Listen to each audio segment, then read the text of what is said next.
Agora nós vamos falar sobre Lei Rouanet e corrupção com a Procuradora da República, Taméa Danelon. Taméa, venha para cá.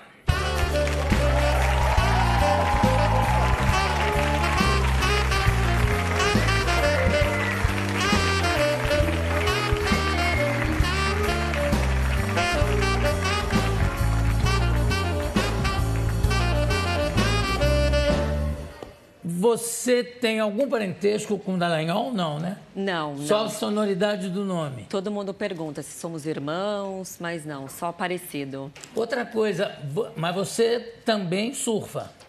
Não, surfar não. Nada, nada? Não é minha praia. Embora eu seja santista, né? Sou da praia, mas não sou muito boa na prancha, não. Mas nas artes marciais você é muito boa, né? Aí sim. O que você faz? Que tipo de arte marcial? Eu Como fiz é que é? karatê muitos anos, desde pequena.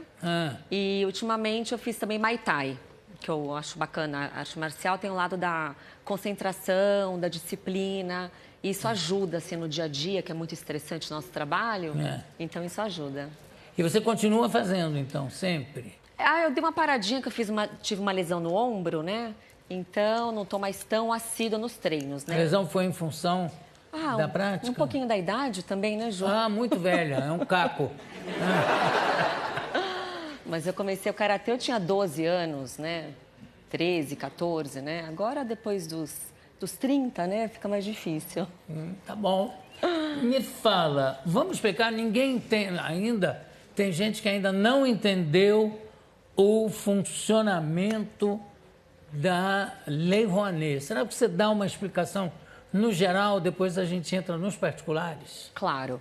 Bem, a Lei Rouanet é uma lei boa, uma lei importante, onde o Estado passa para particulares o incentivo à cultura. Tá? Então, na verdade, não é que o Estado custeie um projeto, não sai diretamente do orçamento do estatal. Como que é feito? A pessoa que investe num projeto cultural a ser realizado, ele tem uma dedução do imposto de renda. Então, é que nem a lei do esporte. É um incentivo para que particulares, sejam pessoas físicas, pessoas jurídicas, gostando de um projeto cultural, que paguem financeiramente. E esse valor, uma parte desse valor, pode ser deduzido do imposto de renda. Agora, tem uma confusão louca, porque, pelo que eu sei, eu nunca fui beneficiado pela Lei Rouanet. Não sou produtor, nunca entrei com nenhum pedido de produção de espetáculo. Agora, em vários projetos, que nem todo projeto é aprovado, né? Não. Em vários projetos, às vezes até sem meu conhecimento prévio, a pessoa coloca o meu nome como diretor, depois pede o consentimento, eu digo, não, tudo bem. Vejo primeiro qual é o projeto, qual é a peça, porque geralmente, no meu caso, são peças de teatro. Eu vejo se me interessa dirigir aquela peça ou não. E permito que o meu nome conste na ficha técnica como diretor do espetáculo. Não ganho um centavo com isso. O que eu ganho depois é sobre a bilheteria e sobre qualquer acerto que eu faça eventualmente com o produtor. Mas as pessoas confundem tudo. Acham que... mas o seu nome está lá. O meu nome está como diretor, não faço parte da produção. Mesmo assim, a confusão continua. Não sabem direito por que é que o governo dá dinheiro para as pessoas produzirem espetáculos, ou seja lá o que for. Então, é bom isso que você deixou claro, que o governo não dá diretamente dinheiro para ninguém produzir nada. Exatamente. Né? Dá a possibilidade de captar. E muitas vezes, eu sei de vários casos, de muitas vezes que a pessoa tem a licença para captar e não consegue. Simplesmente, não deu, procurei e não deu. Agora, de repente há um abuso. Isso é que eu estou estarrecido de saber de pessoas que se aproveitaram da lei, por exemplo, para financiar casamentos. Como é que foi essa história? Vê se eu consigo entender. Infelizmente, nós trabalhamos no Núcleo de Combate à Corrupção e, infelizmente, no Brasil, a corrupção é endêmica e sistêmica. Então, ela tem corrupção na saúde, na educação, no esporte e também na cultura. Então, de fato, acontece, alguns grupos, alguns produtores de eventos culturais se valem fraudulentamente da Lei Rouanet para que recebam um benefício fiscal para, por exemplo, financiar uma orquestra sinfônica para a periferia, ou um teatro. Só que muitas vezes eles empregam fraude. Então, não é realizado esse evento cultural, e sim eventos para as próprias empresas beneficiárias. E tem um caso que está em investigação, da chamada Boca Livre, que aconteceu isso mesmo. É uma parcela do dinheiro que foi deduzido da carga de tributação, foi pago um casamento para o filho de um produtor cultural.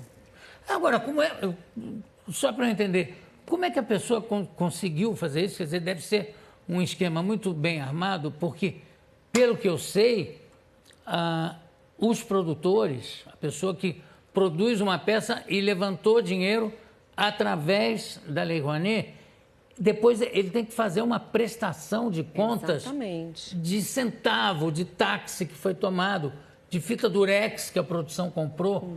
Como é que a pessoa consegue burlar isso? Olha, em algumas investigações nossas, nós constatamos que é juntado os documentos falsos, como terceiros, fornecedores de algum equipamento, atestavam que receberam dinheiro para entregar esses equipamentos, mas muitas vezes são fraudulentos. Tá? E outra coisa que acontece também, Ju, é a falta de fiscalização. Quando nós falamos de dinheiro público, seja ele saindo diretamente do Estado, ou seja ele deixando de entrar nos cofres públicos, que é bem um exemplo da Lei Rouanet, uma renúncia fiscal, tem que ter uma fiscalização.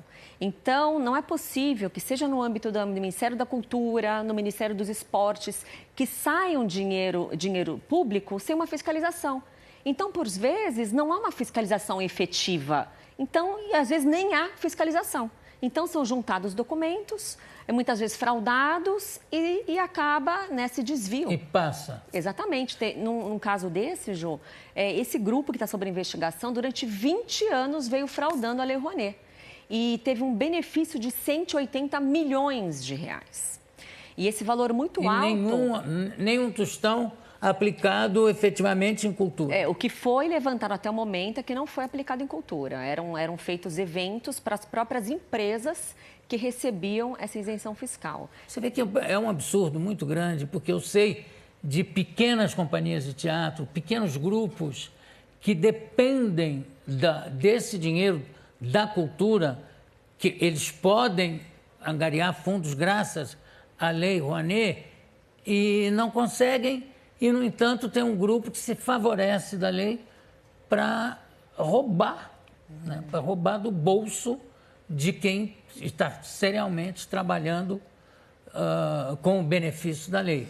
Exatamente. Outra coisa também de certas loucuras que acontecem, como agora foi convocada para dar explicações sobre a Lei Rouanet, a Tomi Otaki, que morreu o ano passado com 100 anos. Você soube desse caso? Não, não soube, eu não soube, mas eu soube de casos em que foi utilizado o nome de maestros famosos que ele também nem sabia que o nome dele estava sendo usado num projeto. Então, é muito importante que tenha essa fiscalização, tanto do próprio órgão, no caso o Ministério da Cultura, como da CGU, outros órgãos que precisam estar devidamente assessorados, com uma infraestrutura orçamentária boa para poder fiscalizar. Porque para evitar esse tipo de fraude, né? O negócio da Tomi Otaki me lembra, na época da ditadura, que convocaram Sócrates, o filósofo, convocaram também para depor o Dostoiévski, e agora convocam a Tomi Otaki para dar explicações sobre o uso da Lei Rouanet. Agora, esses envolvidos nesse caso, que você falou em quanto? 180? 180 milhões. Foi constatado durante 20 anos. Esse grupo, ele atuava sempre dessa forma, com empresas, grandes empresas de diversos ramos e que obtinham grandes deduções fiscais, porque são empresas tão grandes que pagam tanto imposto de renda que eles conseguiam deduzir quase que integralmente o dinheiro que deveria ir para a cultura. E como que eram feitas algumas fraudes? Alguns eventos seriam uma orquestra sinfônica para a periferia, ou gratuitamente ou a preços populares. Então, eles tiravam foto de um evento, eles ampliavam o número de pessoas, usavam a mesma foto para tentar confirmar o evento em vários outros projetos, para dar uma aparência de que o evento foi realizado. Então, por isso que é muito importante. Como é que descobriram isso?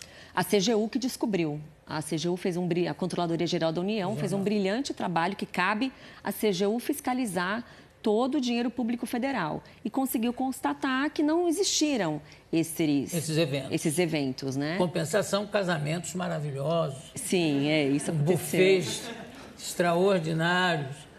Agora, você começou na carreira trabalhando no caso do juiz Nicolau. Isso. O famoso Lalau. Foi o primeiro grande caso que eu trabalhei um pouco, né? Eu não era do caso, assessorei um pouco a procuradora. Como é que foi o seu primeiro contato? Olha, foi muito interessante. Você chegou a ter contato com ele? Sim, sim, com o senador Luiz Estevão. Então, para mim, foi um aprendizado. Eu tinha acabado de passar no concurso. E esse caso demonstra muito a falência do nosso sistema. Por quê? Porque essa participação minha no caso ocorreu há 16 anos atrás.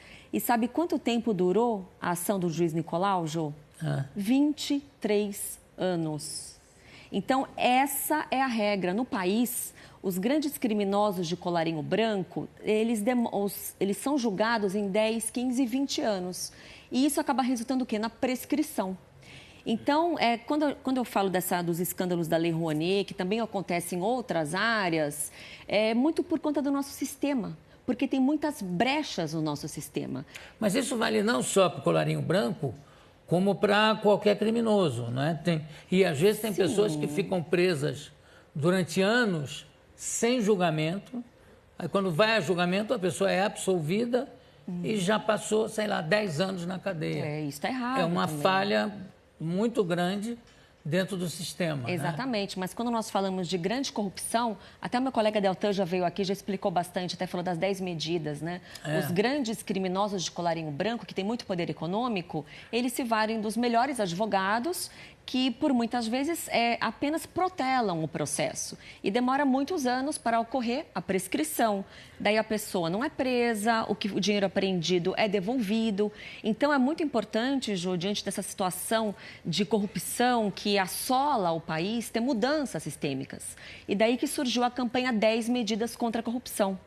Pois é, nessas 10 medidas para a corrupção, há pessoas que acham que tem umas 2 medidas ali que ferem a Constituição no todo, que acaba havendo uma interferência entre os poderes. Você acha que isso é perigoso, que isso aconteça? Não, Jô, isso não acontece, não, porque as 10 medidas, elas foram escritas por especialistas, vários acadêmicos reanalisaram. Então, a ideia é o quê? É tornar o sistema mais efetivo, porque atualmente nosso sistema é disfuncional.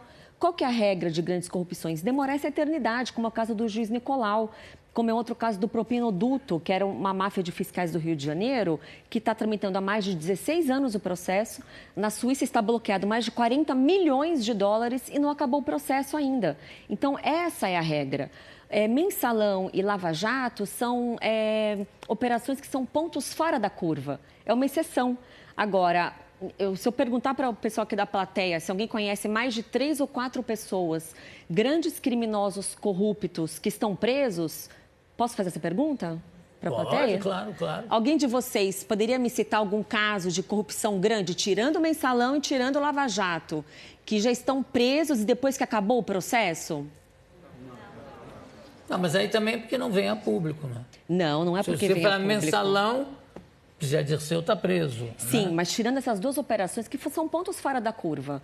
Claro. Os demais casos é essa impunidade. É o exemplo do juiz Nicolau, que agora que o senador Luiz Estevão foi preso, porque o Supremo mudou o entendimento pela possibilidade da prisão em segunda instância. E essa é uma das medidas. Então, Jô, infelizmente, algumas críticas que são feitas às 10 medidas são muito genéricas. Violam as garantias fundamentais. Agora, qual garantia fundamental foi violada? Qual medida? Então, fica muito fácil essa crítica genérica, porque, na verdade, a ideia é tornar o sistema mais eficiente, mais rápido, tanto para o inocente ser absolvido num prazo razoável, como o culpado seja condenado. E como é que está essa batalha pelas 10 medidas? Olha, está indo bem, já tem uma comissão especial na Câmara dos Deputados.